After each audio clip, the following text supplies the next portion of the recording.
All right. Okay, so we are continuing with the Vedanta Treatise. We're continuing with chapter 20. So we finished off 19 last week. Are there any questions on anything before we continue with the text?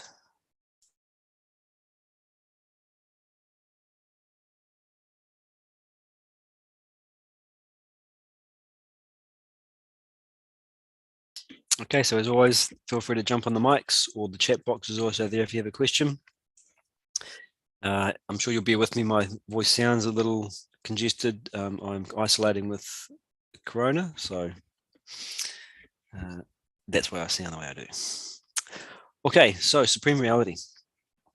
So this chapter follows on, obviously, from the previous chapter of the illusions. So I had spent the previous chapter describing this notion that the world that we experience is in fact illusory in nature. It's not real. And the example or the analogy that we kept on working with, there were two. One was the rope snake example, where a boy treads on a rope in the dark, but instead of seeing a rope, he perceives and reacts to and believes there is a snake. Second analogy we use is that of the dream state. While you are in a dream, it seems absolutely real to you. When you wake up from it, you recognize it for what it was, just an illusion. So the word illusion is used because you can't say it's real. You can't say the snake is real. You can't say the dream is real. But you also can't say that it's not real, because the snake is real for the boy. He's reacting to it as if it were real. And of course, we all have that experience that when we're in the dream, it's absolutely real to us. So it's not real, but it's not unreal. So what is it? It's an illusion. So having set us up with that idea, I guess the question naturally is, then what is real? And he talks about that in that chapter as well, that the reality is one's own self. But now he goes into an entire chapter to say what that reality is. The Supreme God. So the word God is used throughout here. And as we've discussed at other times in Vedanta, the word God is not used in the same way that it is in, for example, say a Christian theology. The word God doesn't refer to a creator. It doesn't refer to an individual being. The word God refers to it's just another word for the underlying reality. So the word in Sanskrit that we've been using is Brahman. It's just an interchangeable word for that. So he says the Supreme God. The perceiver and the perceived, the individual and the world, the experiencer and the experienced. Everything, every being, everywhere is the ultimate reality, the Supreme God known as Brahman. There exists nothing other than Brahman. The entire phenomenon of the play of plurality, of things and beings, of names and forms, is a mere superimposition upon the one reality, an illusory projection upon Brahman. But the superimposition does not make Brahman any less or more. It remains the same, immaculate, infinite. So he starts off with this bold declaration. It's interesting, this conforms to the Upanishadic tradition, in fact, which is that the very first statement given either in a text or sometimes within a mantra is just a declaration of the truth. The perceiver and the perceived, everything everywhere is nothing other than Brahman. There exists nothing other than Brahman.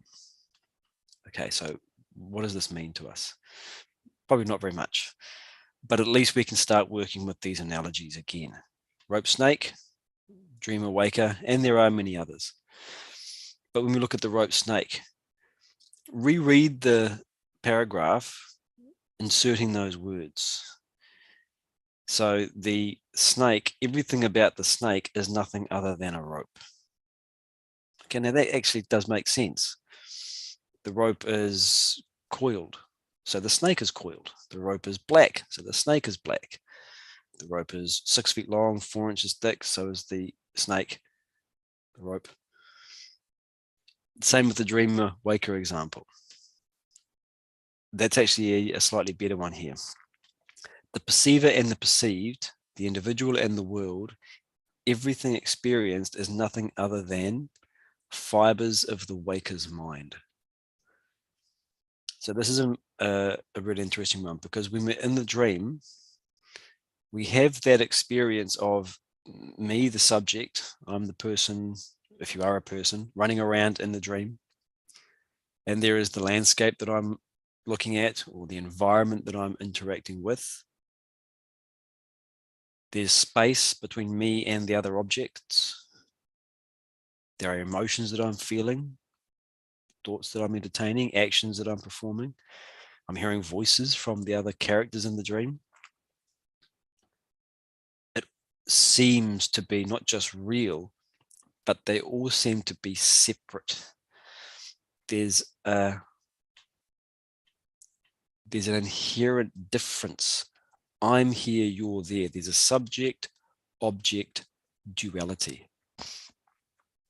When you wake up, there's an immediate recognition that everything in that dream was made up of the same substance. Even the perceived distance between me and the mountain, that distance was part of the dream. One of the other analogy we've used here is that of a painting. You're standing in front of a large painting, and in the foreground is an old man looking at you, and in the background is his ruined fishing boat, say, a few hundred meters behind him. Small. You perceive depth, you perceive distance. The fishing boat is some 200-300 meters behind the old man. In reality, they're on the exact same plane of the canvas. You perceive depth, you perceive distance. There is no distance. That distance is made up of, if you like, the painting on the canvas. So everything that we experience is made up of, what does he use here? He uses the word God, Brahman, reality. So again, this is a concept that doesn't bear a lot of analysis. It's not really open to a lot of analysis. If we take one of our other much more relative examples, and let's say no selfish person will be happy and no unselfish person will be unhappy. You can analyze that. Define selfish and unselfish. Define happy and unhappy. What's the mechanism? What's the cause-effect relationship? It's open to the gross intellect analyzing it. The perceiver and the perceived is nothing other than the reality. It doesn't really open itself up to a lot of analysis. The discussion that we just went through was really more just exploring an analogy. But it's not analysis per se. It's not pulling it to pieces and looking at its underlying parts. And so this is really more for contemplation. Contemplation is, first of all, understand it conceptually. And then beyond the small amount of analysis that might be available to you, you simply sit with it. And the idea is that we, if you like, enter into a philosophically imaginative space. Imagine if it were true. You allow yourself to sit in that space where you imagine it being true, in the same way that we could for anything. You may be familiar with the notion of the simulation theory of the universe. Imagine if there's some race of superior beings with an enormous computer being run by, a star, and they're running a computer program, and we are all in the simulation. Okay, it's a great idea for a movie. You can imagine it. This is what these ideas are for. They're for our contemplation. Why? Two reasons. One is it gives us some mental training. It allows us to stretch our capacity for what we consider to be real. So we're not just doing this because it's interesting. That's the difference between perhaps imagining the idea that this is a simulation. What we're doing here is also allowing for the thought that it may actually be true. So we talked about this when we were discussing the idea of the illusions. The edge that we have here in the waking state compared to the dream state is that we can conceive of the possibility that we might actually be wrong in what we think is real. So we're not just imagining for the sake of imagining. We're actually injecting this idea with the possibility that I could be wrong, that I might not know what is going on here. So if you do it without that sense of humility, without that surrender, then it just becomes the gaining of intelligence. That's another interesting idea that you can talk about. The key element here is that surrender, that bhakti, that devotion, where we allow for the possibility that might actually be true. That's the difficult part.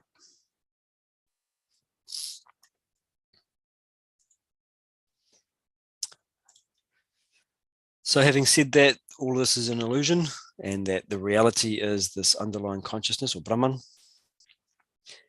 he says the superimposition does not affect Brahman in any way. And again, you can go through those same analogies and it makes sense. The rope is not affected by the snake and the waker's mind is not affected by the dream. He says an invocation in the ancient text of the Upanishad pronounces this truth. Om Purnamada Purnamidam Purnat Purnamudachyate Purnasya Purnamadaya Purnameva Vashishyate. Translation. Om. That is infinite. This is infinite. Infinite has come out of infinite. Take away infinite from infinite. What remains is infinite. So this is the Ishavasya Upanishad invocation, which we're actually doing on Tuesdays at the moment. Adah means that. That refers to the supreme reality, Brahman. Idam is this. This refers to the world, the pluralistic phenomenon projected upon Brahman. Brahman is supreme, infinite, inconceivable by the intellect. The world also appears infinite in nature. The world has emerged from Brahman, but Brahman is not any less.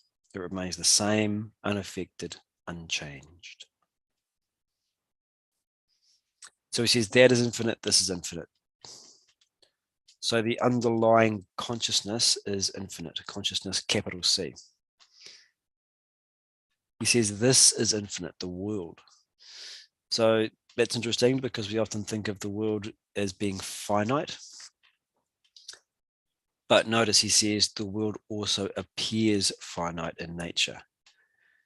So time, space, and causation to us, when we sit here in the world, don't have an ending to them. Time to us seems to stretch infinitely. Space, similarly, doesn't have an end point to it. There's no wall where the universe finishes. And causation, this chain of causation, cause becomes effect, becomes cause, becomes effect, endlessly. Even when you look at your own mind, you have a desire for something, you feed it, it's satisfied, and then it comes back. You feed it, it's satisfied, it comes back. Desire is endless. In the Bhagavad Gita, he likens the mind to fire. So in that sense, fire is endless. You keep throwing logs on, it'll keep burning endlessly. So the world appears finite to us. The world appears infinite to us.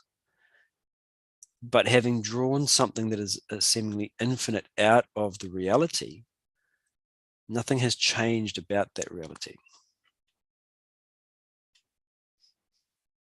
He gives another example here. He says, this truth is akin to lighting many candles from a single flame.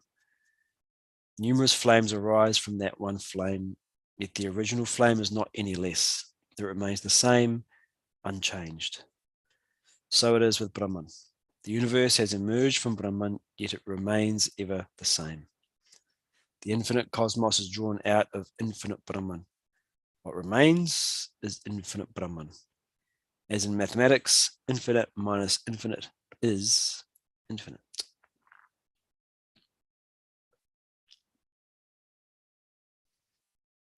Another example is that of numerous garments made of cotton. Cotton is spun into yarn, yarn woven into cloth, and cloth made into garments. All these have come out of cotton. Nevertheless, cotton is not any less. Cotton remains as cotton, be it in its original state or in the variety of garments produced. So the example of clothing is a good one as well. You imagine you have a sample of cotton, the thread. You weave it into cloth and you make those cloth into clothes. So you have a large shirt. And then you can cut the shirt up and make it into a couple of other smaller garments. And you can reconfigure those and make them into small booties for a baby. There's a whole range of things that you can do. No matter what you do to the clothing changes. But cotton remains as cotton. You haven't diminished the amount of cotton. You haven't changed the nature of cotton. It's exactly the same as it was. What has changed is the name and the form, the configuration of it. This was the thrust of the examples at the end of the last chapter. The variety of experiences that we have, perceptions, emotions, and thoughts, the qualities that we see in the world, is accounted for by a different name and form of the same underlying substance, if you like. The same underlying consciousness in different names and forms appears to us differently.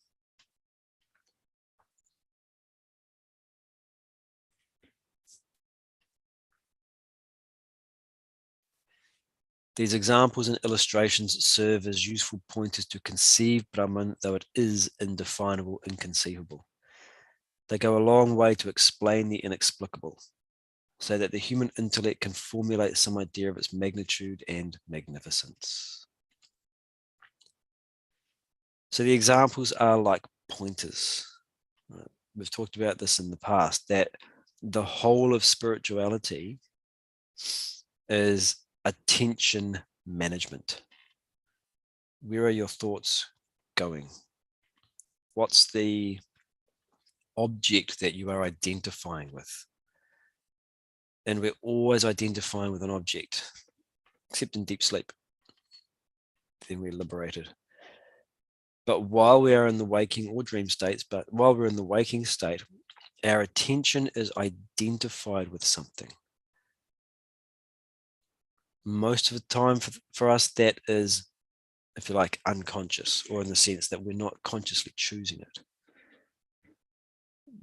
Spiritual practice, the essence of sadhana, is that there is conscious awareness and conscious thought force onto the object that we're identifying with.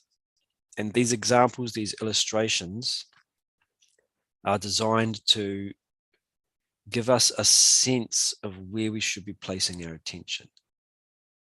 So you look at the example of the rope and the snake. You look at the example of cotton. You think about it. You roll it over in your mind. You get a sense of what it's saying, the import of an underlying reality to the changing name and form.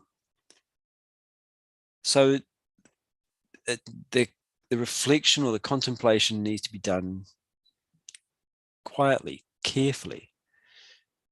When you run over the concepts in the way that we're doing here in the text, we're reading them, talking about them, we're gaining intelligence, we're gaining information. hopefully. But unless you're very introverted, we're probably not gaining any kind of insight. And so that's what we're looking for. We're looking for not just an understanding of what the idea is, but there's a change in the way that our attention rests. There's a change in the way that we are looking at the world. That's what we're looking for. He says you can formulate some idea of its magnitude and magnificence.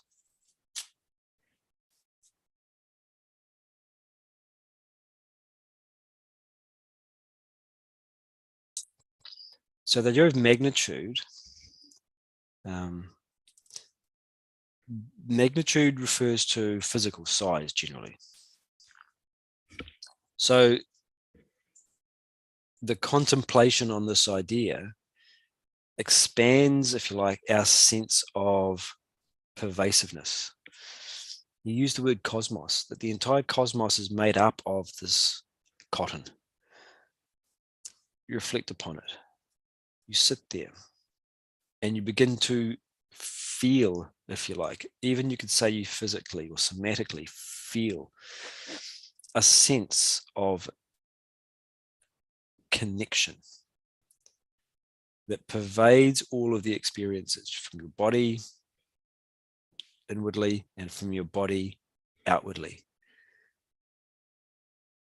When that happens, there's a dissolution or if you like, a weakening of the ego. So the ego is this identification with this body, mind, intellect. It's the notion, it's the truly felt sense that I'm an independent unit. I exist here, and then there's a boundary, and then there's the world outside me that I'm interacting with. And I've got to find my place in this world. I've got to react properly to this world. As far as that goes, it's useful, but it also limits us. It limits our sense of self, and it limits our happiness when we consider ourselves to be wholly separate from a world around us. The cosmos that I see and hear and smell and taste and touch that comes in through my senses is made up of some underlying cotton. You feel that. It's my body. Same thing. It's made up of that same material. The mind and intellect that reacts with all of these stimuli, similarly made up of it. The vasanas, and then through back to my true self, my inner self, it's all the same stuff. What happens when you start to conceive of that idea, to feel it, and allow for the possibility that it's actually true? Ego is suspended to some degree. And it's the ego that gets in the way of our fulfillment. Magnitude. How big is yourself? How big is the universe? And magnificence.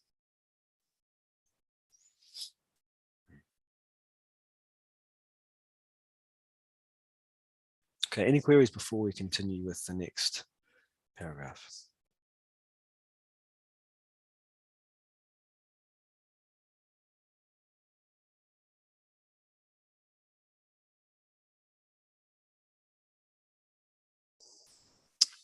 He says the most direct and practical example is the experience of the dream. The phenomenon of the dream proceeds from the mind. The dream consists of the dreamer and the dream world. The dream world also comprises infinite pairs of opposites, things and beings, names and forms. The creation of the dream world does not render the mind any less. The mind remains just the same, unaffected, unsullied by the projection of the dream.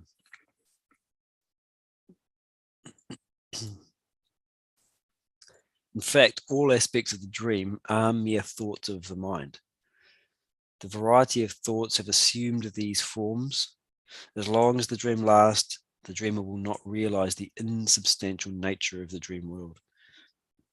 The dreamer experiences the solidarity, reality of the dream world, just as the waker experiences that of the waking world.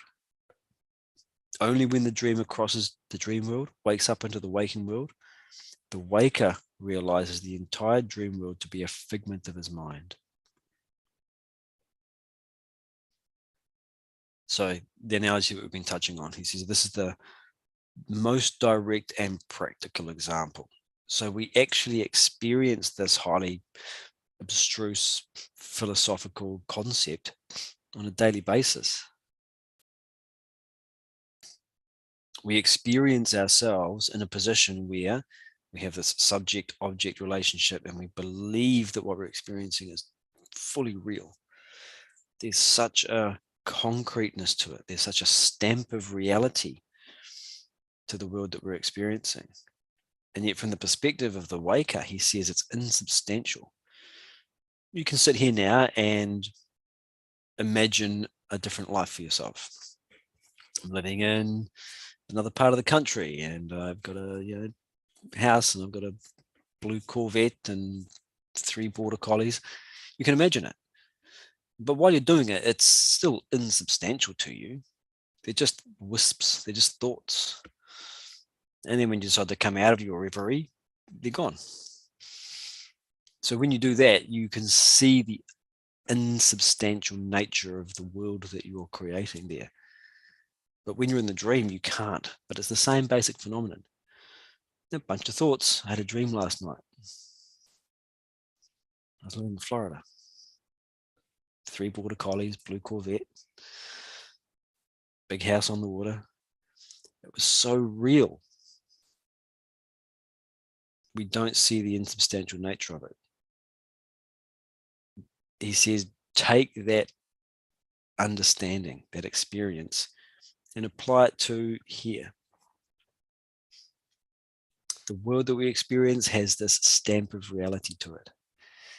He says, allow for the possibility that it is as insubstantial as the dream was.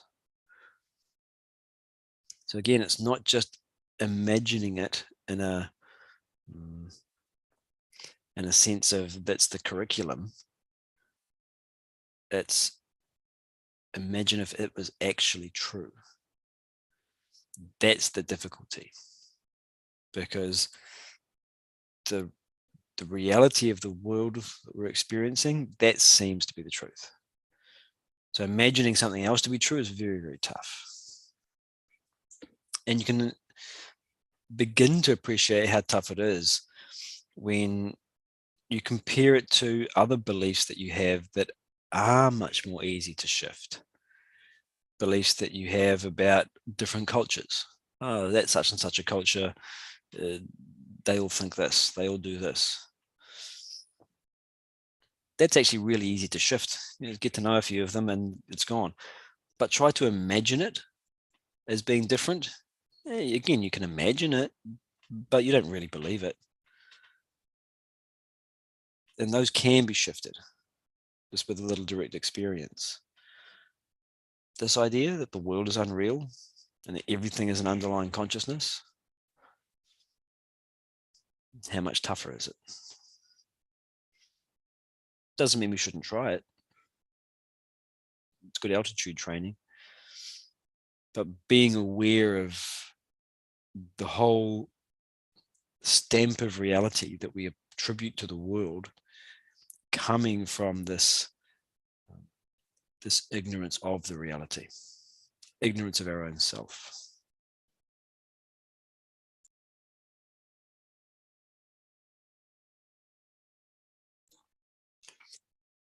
He says there, the mind remains just the same and highlighted, unaffected, unsullied by the projection of the dream. You commit a crime in the dream and you're running from the cops and you're afraid and you feel guilty. When you wake up, the fear's gone, the guilt's gone, the whole notion that I committed a crime is gone.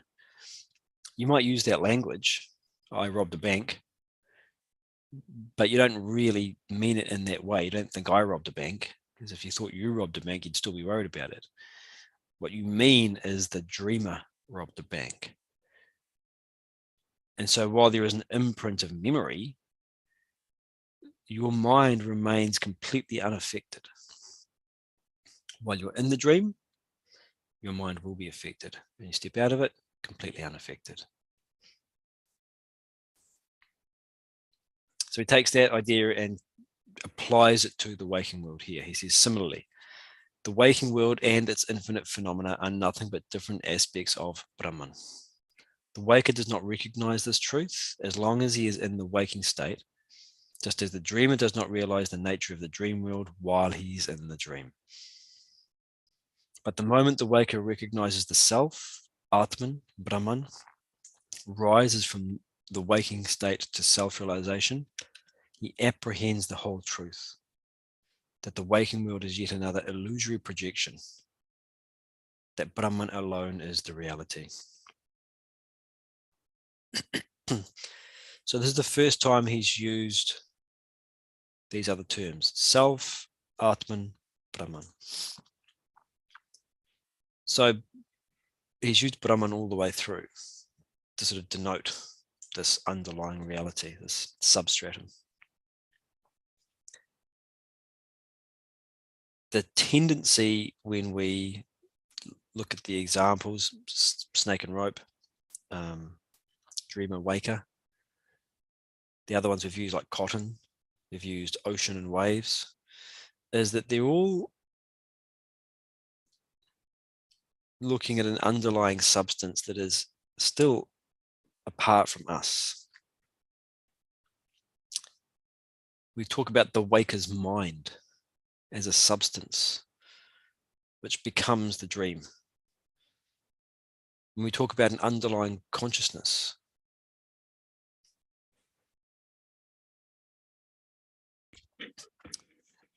there's an implication that it's out there.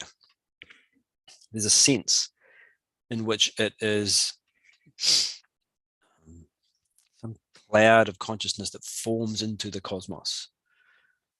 The difficulty is connecting that to ourself.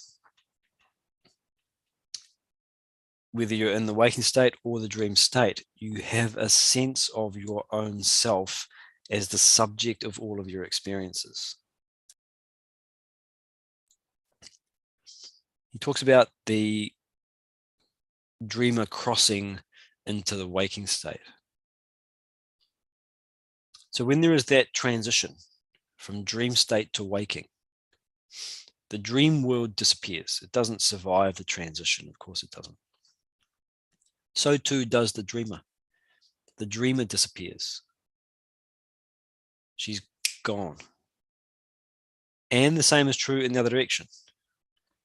When you are here in the waking state, you lie down in your bed, the world swirls and dims, and next thing you know, you're in the dream. The waking world and you as the waker are not there any longer. So this boundary between dream state and waking state doesn't permit the waker and the waking world to go across, or the dreamer and the dream world to go across. But there is something that survives the transition. There is something which pervades both. It's that sense of I, of being the subject of whatever story happens to be playing out. I robbed a bank. It felt that way to you when you were in the dream. There was an I at the center of that experience. The bank robber, the cops, and the guilt disappeared, didn't survive the transition.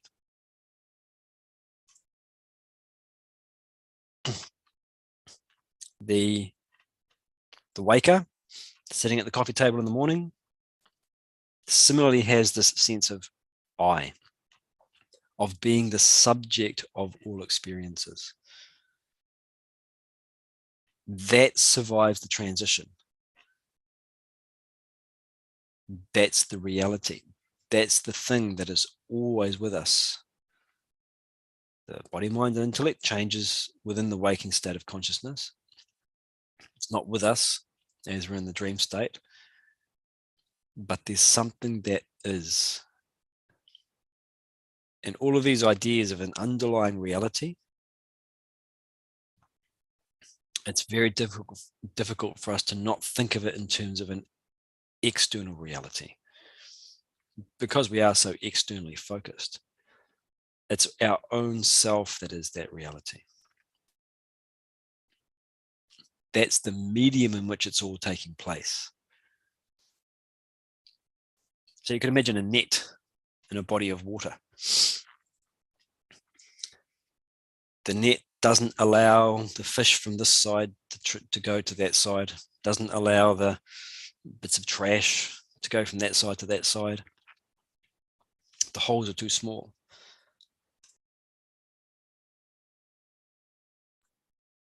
But the water flows through both, pervades.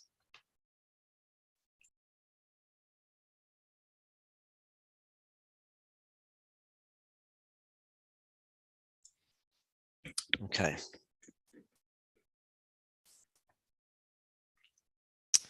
Reality is that which persists, which exists in all periods of time, remains the same in the past, present, and future.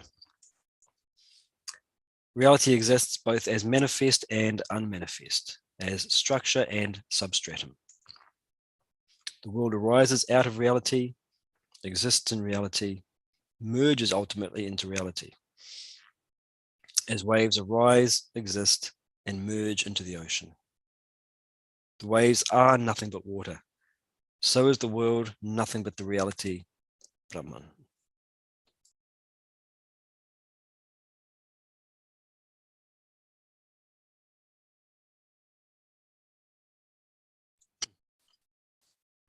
So here is not so much a definition of reality, as we know it can't be defined, but what we might call a test of reality.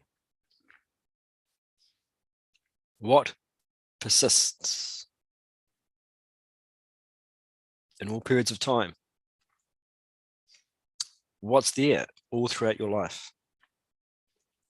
All throughout your dream and waking? What's the space, the medium in which all of this has been taking place? And again, the answer to this question is not delivered to you in language. That's part of the challenge of spiritual education, is that we get given answers. Oh, it's the self. Oh, it's Atman. Oh, it's the I am. So we can ask that question: what persists? What has existed in all periods of time, as far as I can tell? Because remember, this is a search for truth. What seems true to me is that what has persisted in all periods of time is this sense of I. Not the word I. So when the question of what is real, what has persisted is asked, the answer comes back as something that is not language. It's not a concept. It's not an idea. It's that subjectively felt sense of I am, not the vocalization of I am, not what it means. It's the true present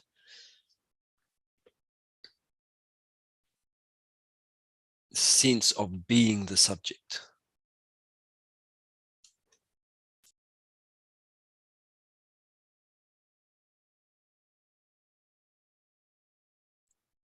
So he says that reality has, if you like, two phases of existence: manifest and unmanifest. Manifest means available to us as experience.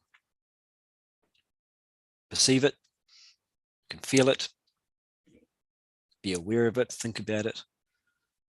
Anything that has quality or property, form, function, and unmanifest. The unformed substratum. The shirt, the trousers, the blouse, the socks, manifest. They have their form. They have their name. You have a massive cotton, just pulled straight from the plant, sitting on a warehouse floor. It's unmanifest.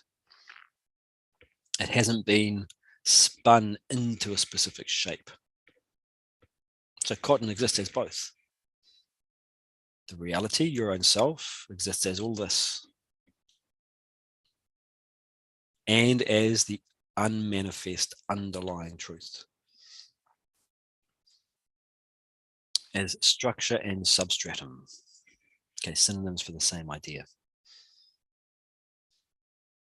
And then there is this other analogy. Waves arise, exist in, and merge into the ocean.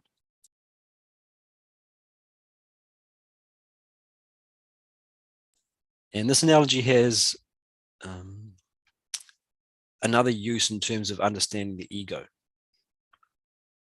It's easy for us to see that any individual wave is as much part of the ocean as any piece of the water. In fact, ocean and wave, they're not separate. But you can imagine a particular wave with its own size, momentum, heights, etc., believing itself to be different and separate from all of the other waves. No, I'm much bigger than that wave. No, I'm not as big as that wave. The belief that the wave is separate from other waves is false. There is a connectedness to every aspect of the ocean. There is only one ocean.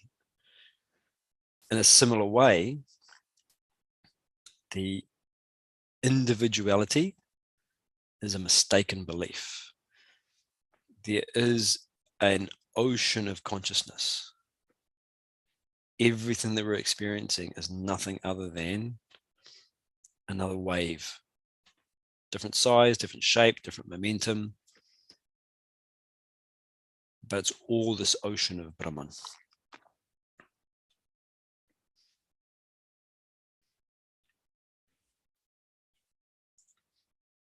Okay, so in the next section, what he does, he goes through what we call pointers. So ekam, one, advayam, non-dual, nirakara formulas. So these are taken from the original Sanskrit texts, the Upanishads, the Bhagavad Gita, Atma Bodha will be there, Bhajagovindam, and others. The idea of these is that, again, he talks about it being inconceivable, undefinable, but you can take these ideas as pointers. And so we relate to these in much the same way. Read them, understand the analogy perhaps, or the comparison. Not really available for a lot of analysis. Sit. And there might be some of these pointers that resonate more than others. Non-dual. For some reason, there's something about that that attracts your attention. That's the one to sit with. So read through all of them. Think about all of them. But also be aware of how you are reacting to them. Everyone's personality is different. All of these pointers are different because not everyone's going to react to the same idea the same way. When it comes to spirituality, go with your nature. And the same is true with these sort of levels of contemplation. Whichever one works for you, whichever one is attractive, peculiar, fascinating for you, that's the one to sit with. And you may find over time that they shift and change. It used to be non-dual, but now it's formless. That idea of something having no form, existing but without form. It's fascinating to me. So we'll start that next week. You can probably hear my voice getting towards the end of its tether today. So I'm going to shut the class off a little early. But that's where we'll start with next week. The beginning of going through these descriptions or these pointers of the reality. But before we finish off, are there any questions on anything?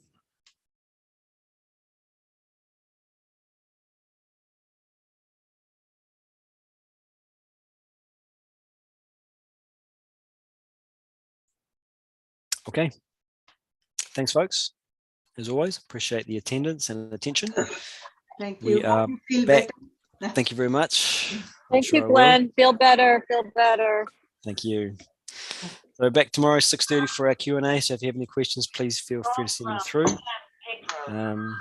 And Upanishad Isha Avasya on Tuesday, 6:30 Pacific time. Okay, thanks, folks. Have a great weekend. Thanks. Next time. You too, Glenn.